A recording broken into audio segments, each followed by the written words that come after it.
Every morning, millions of older Americans reach for their favorite mug, flip on the news, and settle into a routine that feels comforting, familiar, safe. Maybe it's the warmth of the coffee, the quiet stillness of the morning, or the familiar voice coming from the television screen. It's how the day begins, and how it's been beginning for years, maybe even decades. But what if I told you that this seemingly harmless routine, sipping coffee while watching the morning news, could be quietly sabotaging your health, your mood, and your peace of mind? You're not doing anything wrong. This isn't about blame. In fact, it's something almost nobody talks about, but something every older adult deserves to know. Once you understand how this small daily habit affects your brain and body, especially as we age, you'll never look at your mornings the same way again. Let's be honest. There's comfort in routine. Waking up, making a fresh cup of coffee, and turning on the news feels like a natural way to ease into the day. It helps us feel connected to the world, gives us something to focus on, and lets us wake up at our own pace. For many, it's not just a habit, it's a ritual. Maybe it reminds you of mornings with your spouse, or it's the only time of day that feels truly quiet. We don't just like the routine, we need it. And that's why this conversation matters so much. Because what happens when the very thing that helps us feel grounded starts quietly pulling us down? Here's the thing. As we age, our bodies become more sensitive to two specific things: caffeine and cortisol. Now, caffeine is the obvious one.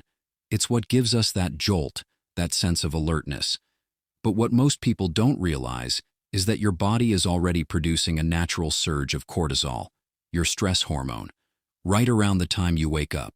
So when you drink that first cup of coffee early in the morning, especially on an empty stomach, you're essentially pouring gasoline on a fire that's already burning. You may not feel it immediately, but over time, this daily spike can lead to increased anxiety, elevated blood pressure, jitteriness, and eventually, poor sleep. And it doesn't stop there. The second part of the problem? The news.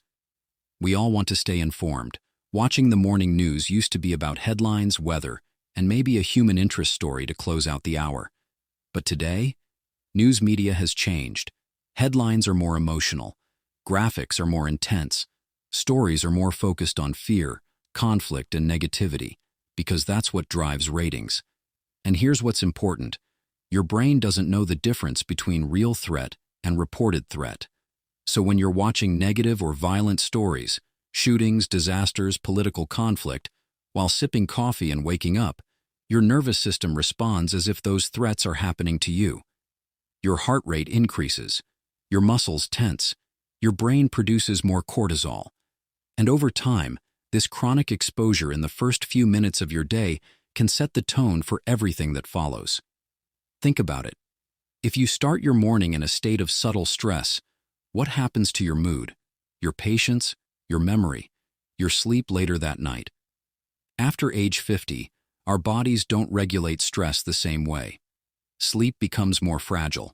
Our ability to metabolize caffeine slows down. We may already be dealing with mild inflammation, blood sugar fluctuations, or heart concerns, and this seemingly peaceful morning ritual could be quietly fueling each of those. For instance, studies from Harvard and the Mayo Clinic have shown that excessive morning cortisol can increase the risk of high blood pressure, anxiety, and even memory loss in older adults. Combine that with the caffeine-induced heart rate spike and the brain's emotional response to the news, and you've got a perfect storm happening before breakfast. And what's worse, because the effects are subtle, a little fatigue here, a restless night there, a moment of irritability, we don't connect them to the routine. We just assume it's aging, but it's not always aging. Sometimes, it's just a habit our body no longer agrees with. Let me tell you about a man named Tom. He's 68, retired, and lives alone in Arizona. Every morning he'd wake up at 6:30, brew a strong cup of black coffee, and turn on the news for an hour. It was his routine, always had been. But over the years, he started noticing changes. He felt more anxious in the mornings. He'd get tired by 10 a.m. His blood pressure, which had been stable for years, started creeping up. He chalked it up to stress or age. Then one day, he read an article, just like the one you're hearing now, and decided to try something different. He delayed his coffee by 45 minutes. He swapped the morning news for soft instrumental music, and he noticed something within a week. He felt calmer. His mornings were quieter, not just around him but inside him. You don't have to be Tom, but if you see yourself in his story, maybe it's time to reconsider the way you start your day. Let's go a little deeper, not too technical, just enough to understand why this matters. Caffeine stimulates the central nervous system.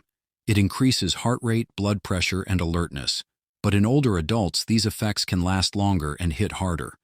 You might feel the buzz in the morning, but it's still in your system by bedtime. That's why many seniors struggle with falling asleep or waking too early. On top of that, morning news stories often contain what psychologists call emotional priming. When your brain is exposed to negative content early in the day, it becomes more reactive to stress throughout the day. You're more likely to feel tense, snap at others, or feel overwhelmed, even by small things. In short, the combination of caffeine and negative media primes your body for stress every single day. So what can you do? We're not asking you to give up coffee. You don't have to stop watching the news entirely. The key is timing and tone. Try this. Delay coffee for 30 to 45 minutes after waking. Let your natural cortisol settle before adding caffeine. Swap negative news for neutral or positive content in the first hour. Try gentle music, a devotional, a nature video, or even silence. Eat something small before drinking coffee to ease the impact on your stomach and nervous system. Watch the news later in the day, when your body and mind are more resilient. These are small shifts, but they send a powerful signal to your body. You are safe. You are in control. Here's the most important part. This is not about fear. It's about freedom. Freedom from a habit that no longer serves you. Freedom from silent stress you didn't even know was there. And freedom to start your day in a way that honors your energy, your peace, and your years of wisdom. You've lived through decades of change, wars, presidents, movements, triumphs. You've raised families, built homes, and faced hardships. You deserve a morning that supports the life you've built, not one that steals from it. And here's the truth.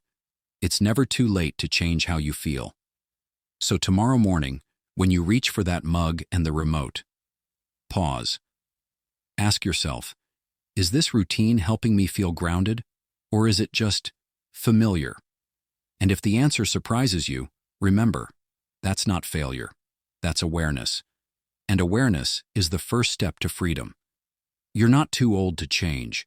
You're not too set in your ways. You're not too late. You're just on time. If this resonated with you, don't keep it to yourself. Share it with someone you care about, a spouse, a friend, a neighbor, because mornings matter, and so do you.